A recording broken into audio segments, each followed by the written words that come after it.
Amém. Graças a Deus. Amém, amém. Amém.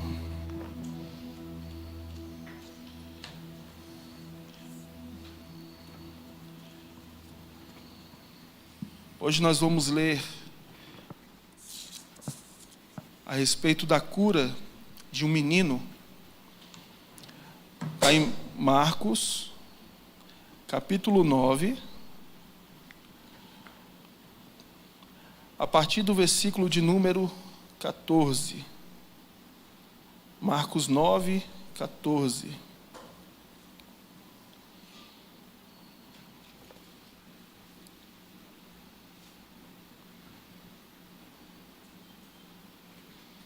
Diz assim: quando eles se aproximaram dos outros discípulos, viram numerosa multidão ao redor deles e os escribas discutindo com eles. E logo toda a multidão, ao ver Jesus, ficou surpresa e, correndo até ele, o saudava. Então Jesus perguntou: o que é que vocês estão discutindo com eles? E um, do meio da multidão, respondeu: Mestre, eu trouxe até o Senhor o meu filho, que está possuído de um espírito mudo. E este, sempre que se apossa dele, lança-o por terra, e ele espuma, range os dentes e vai denfiando. Pedi aos seus discípulos que o expulsassem, mas eles não puderam. Então Jesus exclamou: ó geração incrédula, até quando estarei com vocês? Até quando terei de suportá-los? Tragam o menino até aqui. E eles o trouxeram. Quando ele viu Jesus, o espírito imediatamente agitou o menino com violência, e caindo por terra, revolvia-se, espumando. Jesus perguntou ao pai do menino: há quanto tempo isso está acontecendo com ele? O pai respondeu: desde a infância. E muitas vezes o tem lançado no fogo e na água para o matar. Mas, se o Senhor pode fazer alguma coisa, tenha compaixão de nós e ajude-nos. Ao que Jesus respondeu: se o Senhor pode, tudo é possível ao que crê. E imediatamente o pai do menino exclamou: eu creio, ajude-me na minha falta de fé.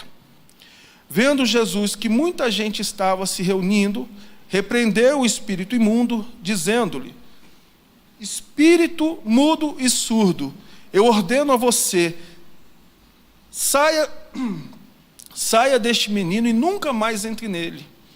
E ele, gritando e agitando-o muito, saiu, deixando como se estivesse morto, a ponto de muitos dizerem: morreu. Mas Jesus, tomando-o pela mão, o ergueu e ele se levantou. Quando Jesus entrou em casa, os seus discípulos lhe perguntaram em particular: por que nós não podemos expulsá-lo? Jesus respondeu: esse tipo de espírito só pode ser expulso por meio de oração. Por meio de oração. Lá no versículo 14, Marcos 9, no versículo 14, diz: quando eles se aproximaram dos outros discípulos, eles quem? Olha aqui para o pastor um instante. Jesus, Pedro, João e Tiago. Jesus, ele estava vindo do monte da transfiguração. E junto com Jesus estavam Pedro, João e Tiago. E esses três discípulos, eles tinham tido uma experiência mística, algo que alguém jamais tinha tido, uma experiência como o que nenhuma outra pessoa tinha tido. Eles viram Jesus glorificado, eles viram Moisés e Elias. Moisés, que representa a lei, Elias, que representa os profetas, e Jesus, o próprio Deus, o cumprimento de toda a lei, de todas as profecias. E depois desse evento místico, esse evento extraordinário, eles descem do monte, eles vão na direção dos outros discípulos, e quando eles se aproximam dos outros discípulos, eles viram que havia uma multidão reunida ao redor deles, e os escribas estavam discutindo com os discípulos. E era uma discussão infrutífera. Por quê? Porque os discípulos, eles eram homens incautos, eles não eram doutores da lei. Os escribas, por outro lado, eles eram copistas da Bíblia. A gente sabe que não existia a palavra impressa como existe hoje. Então, para que se pudesse replicar os textos sagrados, era necessário que um escriba, um especialista, ele pudesse ler e copiar os textos sagrados, como as leis, as profecias. E os escribas, eles eram conhecedores, eles eram peritos nas escrituras sagradas, que para nós é considerado o Antigo Testamento. E como os discípulos poderiam discutir com os escribas, ou até mesmo argumentar a respeito de Jesus, sendo que eles eram homens com um conhecimento efêmero diante do conhecimento dos escribas. E a Bíblia também diz assim: evite discussões tolas, genealogias, controvérsias e debates sobre a lei, porque são inúteis e sem valor. Não produzem fruto, não produzem nenhum tipo de benefício ou de resultado você entrar numa discussão a respeito da lei. Então, Jesus se depara com essa situação. Os discípulos discutindo com os escribas.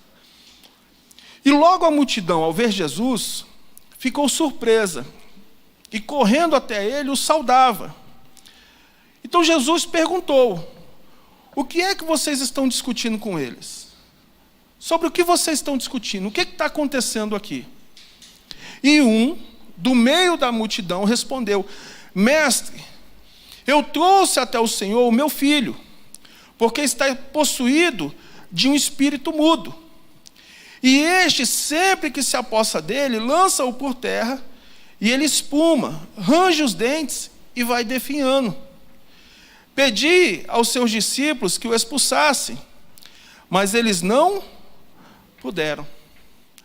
Veja que enquanto eles estavam ali discutindo a respeito da lei, discutindo a respeito de temas infrutíferos, de assuntos infrutíferos, sem finalidade nenhuma, o diabo estava agindo, o diabo estava se manifestando na vida de um rapaz. Veja, isso acontece inclusive nos dias de hoje. A gente observa rodas teológicas, de debate, de discussões a respeito de temas da Bíblia. A gente vê muito, inclusive, teólogo de internet, a gente vê muito pregador online, mas enquanto eles estão ali no conforto do lar, no conforto da sua casa, enfim, onde quer que estejam, enquanto eles estão ali de maneira confortável falando a respeito das coisas do reino de Deus, o diabo está agindo na sociedade. O diabo está agindo na vida de pessoas que muitas vezes, por mais que tenham acesso à internet, elas não vão ter acesso à libertação, à cura, à manifestação do poder de Deus. Portanto, enquanto eles discutiam algo que era totalmente infrutífero e sem valor, a discussão deles, o diabo estava agindo. Então esse homem, ele chega a Jesus e expõe o que estava acontecendo com o filho dele, que estava sendo possuído pelo espírito maligno. E aí no versículo 19, então Jesus exclamou: ó geração incrédula, até quando estarei com vocês? Até quando terei de suportá-los? tragam um menino aqui. E eles trouxeram. Quando ele viu Jesus, o espírito imediatamente agitou o menino com violência, e caindo ele por terra, revolvia-se espumando. Olha só que interessante. Jesus então perguntou ao pai do menino há quanto tempo isso está acontecendo com ele. E qual foi a resposta do pai? Desde a infância. Olha aqui para o pastor um instante. Presta atenção nisso, por favor. A criança, ela é pura. A criança é inocente. E nós não discutimos isso. É bem verdade que estão tentando de todas as formas roubar a inocência, a pureza das nossas crianças. Você observa os desenhos animados, você observa o conteúdo das redes sociais, todos eles sexualizando as crianças, tirando a inocência, a pureza das crianças. Entretanto, nós não discutimos que a criança é pura, que a criança é inocente. Entretanto, mesmo a criança sendo pura, sendo inocente, isso não a torna imune à ação do mal. Tem muita gente que vive com um filho num posto de saúde, num hospital, de médico em médico, tentando tratar a criança, utilizando-se da ciência, da medicina. Mas qual é o causador da doença da criança? Por onde está a causa da doença da criança? É espiritual. Muitos pais, mães, por mais que amam seus filhos, acabam punindo os filhos, castigando os filhos, porque o filho tem um péssimo comportamento, porque a criança é muito agitada, porque a criança ela dá problema na escola, a criança agride os demais colegas. Mas o pai, a mãe não sabe que por trás daquele mau comportamento da criança tem uma ação espiritual do mal. Portanto, achar que a criança está imune à ação espiritual do mal é um equívoco muito grande, porque nossas crianças não estão imunes. Você precisa, inclusive, orar, interceder pelo seu filho. Você precisa trazer o seu filho à igreja. O seu filho precisa de oração, o seu filho precisa também da orientação na palavra de Deus. Desde a infância, desde os primeiros momentos da vida. Veja, há quantos anos esse pai não sofreu com esse filho, que desde a infância era vítima de um espírito imundo. E ele continua, no versículo 22 ele diz: e muitas vezes o tem lançado no fogo, na água, para o matar. Mas, se o Senhor pode fazer alguma coisa, tenha compaixão de nós e ajude-nos. Ajude-nos. Ao que Jesus respondeu: se o Senhor pode, a gente observa na resposta de Jesus, se o Senhor pode, é um tom de admiração, porque a pergunta parece absurda. Se o Senhor pode. Veja, Jesus ele se sente até confrontado com aquela pergunta. Olha, o meu filho ele é vítima de uma ação do mal, mas se o Senhor pode, aquilo ali chega a confrontar Jesus. Como se o Senhor pode? E qual é a resposta dele? Tudo é possível ao que crer. Amém. Ele poderia ter respondido: se o Senhor pode, é óbvio que eu posso. Ele poderia ter respondido: se o Senhor pode, com certeza eu posso. Eu acabei de descer do alto do monte. O meu Pai que está no céu acabou de dar testemunho de mim.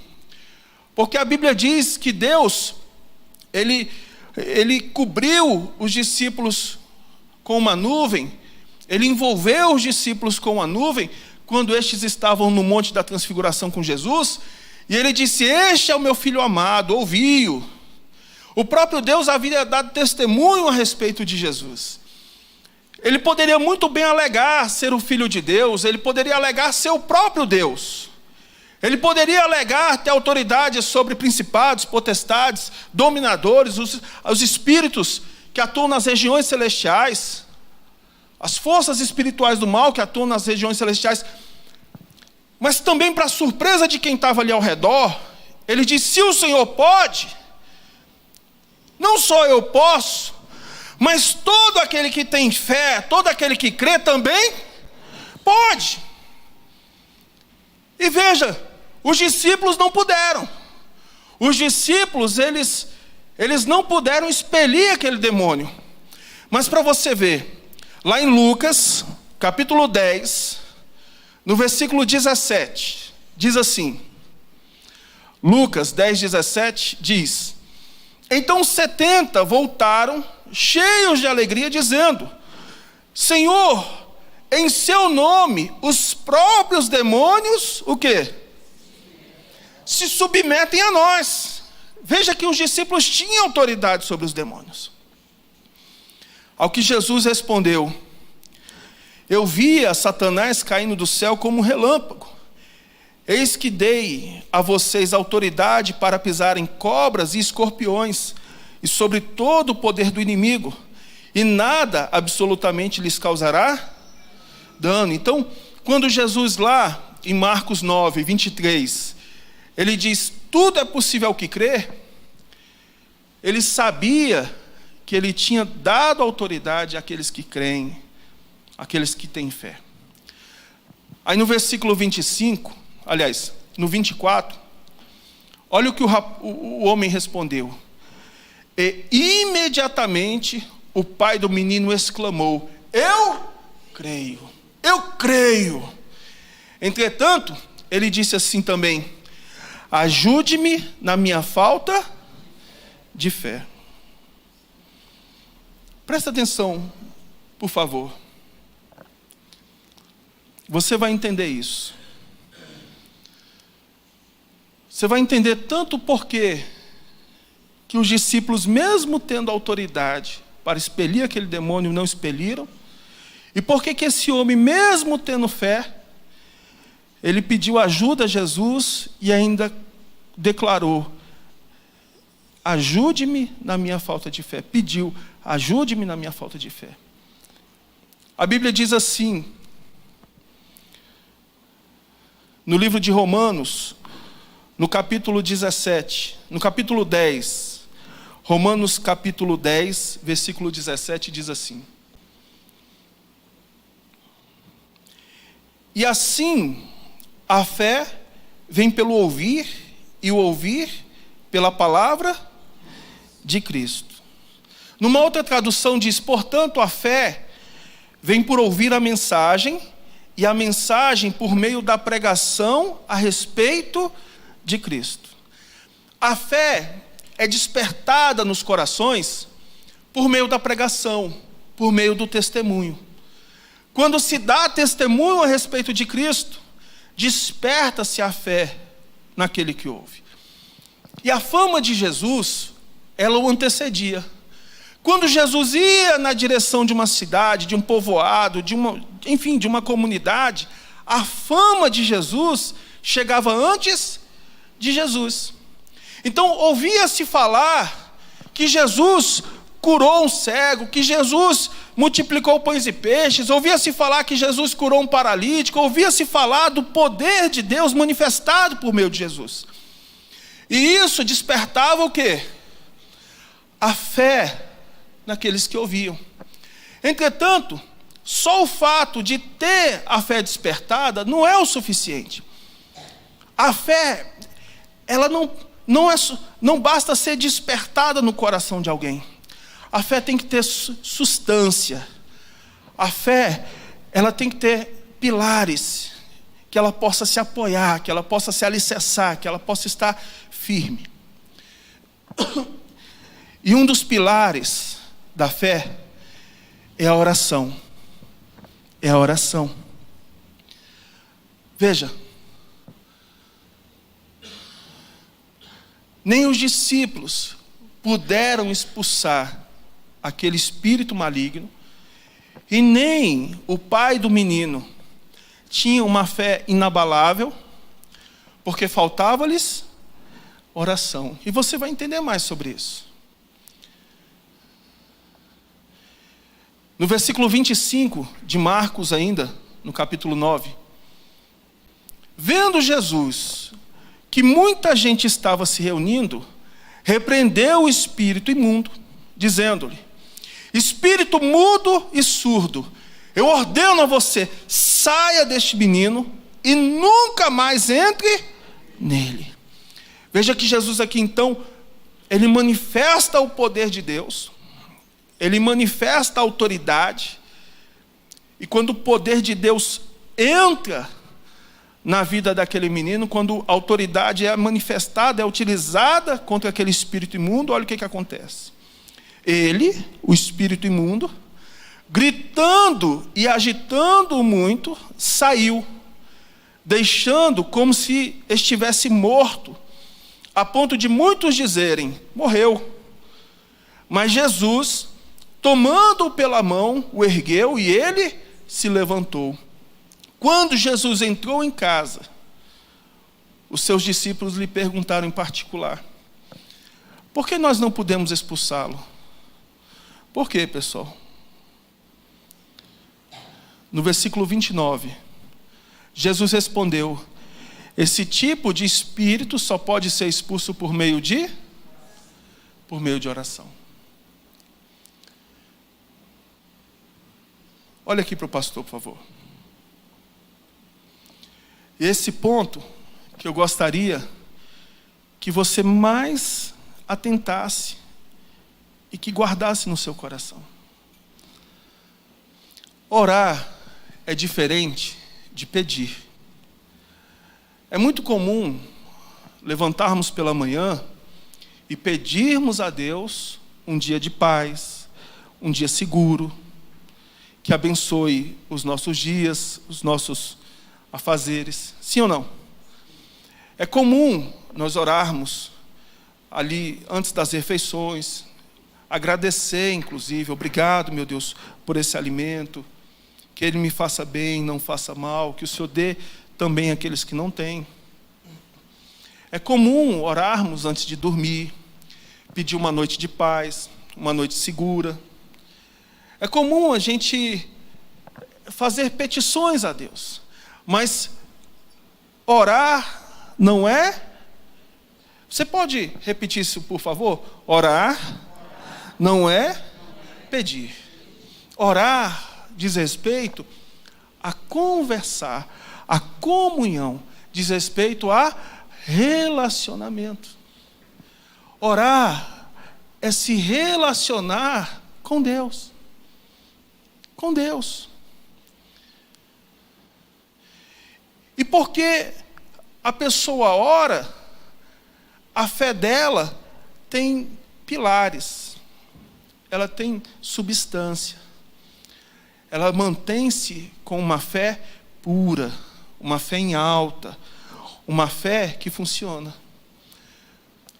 Portanto, a oração é um pilar da fé. Entretanto, quando a pessoa não ora, a fé dela oscila. Às vezes ela está em alta porque ela ouviu uma palavra, aí ela fica em baixa porque ela ficou alguns dias sem ir à igreja, sem ler a Bíblia. Aí ela ouve uma palavra novamente, a fé dela fica em alta, daqui a pouco a fé dela está em baixo. Por quê? É uma questão de causa e consequência. Quando se ora, se tem uma fé em alta. E quando se tem uma fé em alta, você se mantém em comunhão. E quando você se mantém em comunhão, você tem uma fé em alta. E quando você tem uma fé em alta, você se mantém em comunhão. É causa e consequência. Da mesma forma que quando não se ora, a fé está em baixa. A fé está em baixa, não se ora. Não se ora, a fé está em baixa. É causa e consequência. E por que uma pessoa geralmente não ora? A pessoa não ora porque ela não tem o que falar. Ela não tem palavras. Ela não tem por que se relacionar com Deus. Ela não tem uma motivação. Ela não tem assunto com Deus. É igual quando duas pessoas estranhas conversam. Você pode observar. Quando você está do lado de uma pessoa que você não conhece. Se vocês não tiverem um assunto ali para usar como canal, como ponte entre vocês dois, o máximo que vocês vão fazer é cumprimentar. Bom dia, boa tarde. Opa, falar do clima. Choveu, não choveu? Choveu, mas está quente, né? Choveu, mas está abafado, né? O máximo que se tem é isso. Você senta para aguardar, por exemplo, uma consulta. Você senta para aguardar um atendimento. Você está do lado de uma pessoa. Você vai, enfim. E você fica ali meia hora ao lado de uma pessoa que você não conhece. Se não tiver um assunto, política, falar mal do governo, falar bem do governo, se não tiver um assunto em comum para vocês poderem colocar algumas palavras, geralmente são reclamações, porque nada melhor do que uma boa reclamação para unir pessoas. Quando não tem nada para reclamar, realmente você percebe que são duas pessoas estranhas. Agora você observa também dois amigos. Dois amigos, duas pessoas que se conhecem há muitos anos. Às vezes até o olhar da pessoa já diz muita coisa. Às vezes até uma expressão que a pessoa faz, um sorriso da pessoa, você já tem comunhão com ela, você já entende ela. Você consegue passar meia hora conversando com uma pessoa que você gosta. 1 hora, 2 horas.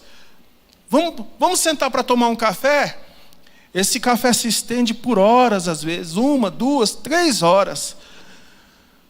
Porque vocês têm harmonia, porque vocês se conhecem, você tem ideia do que ele gosta, ele tem ideia do que você gosta. Sim ou não?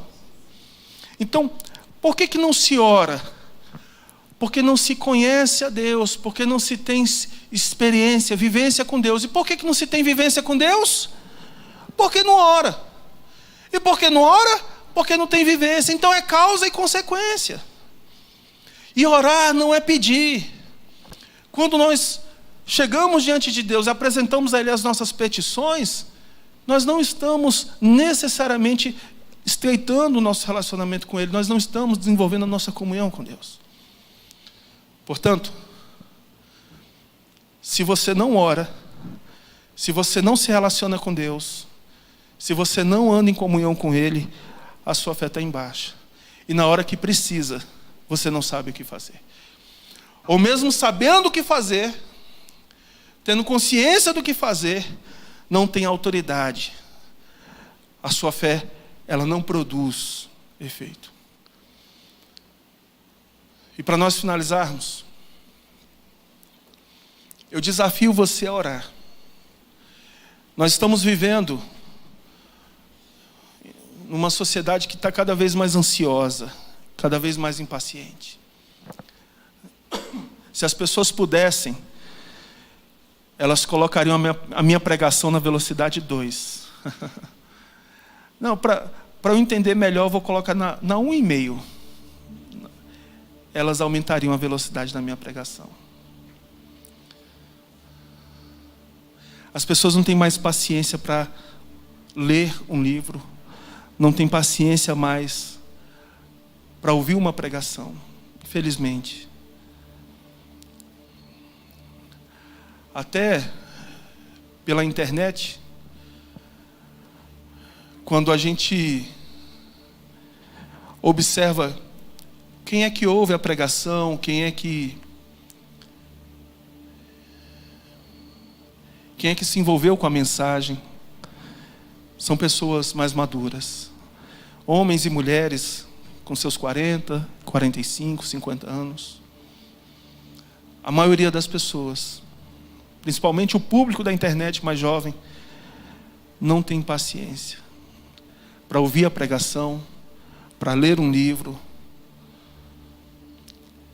Não tem paciência para se colocar de joelhos, para se colocar sozinho no quarto, para se pôr de pé na igreja e ter tempo com Deus.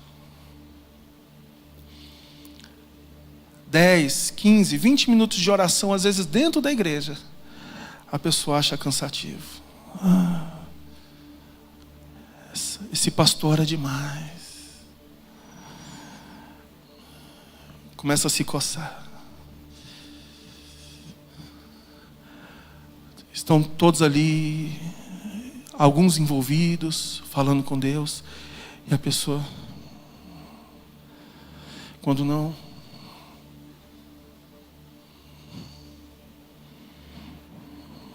alguns se cansam, sentam, ficam esperando. Se você não orar, você não vai ter vida com Deus. Sem oração não tem relacionamento. É igual um casal que estão dentro do mesmo teto, mas não conversam mais. É como pai e filho que estão debaixo do mesmo teto, mas que não tem mais diálogo. É como o cristão que está no templo. Deus está presente debaixo do mesmo teto, em todo lugar. Mas a pessoa não tem diálogo, não tem assunto, não tem palavra para falar com Deus. Então eu desafio você hoje a tirar tempo para Deus, para a oração. Eu desafio você a tirar um tempo do seu dia para falar com Deus.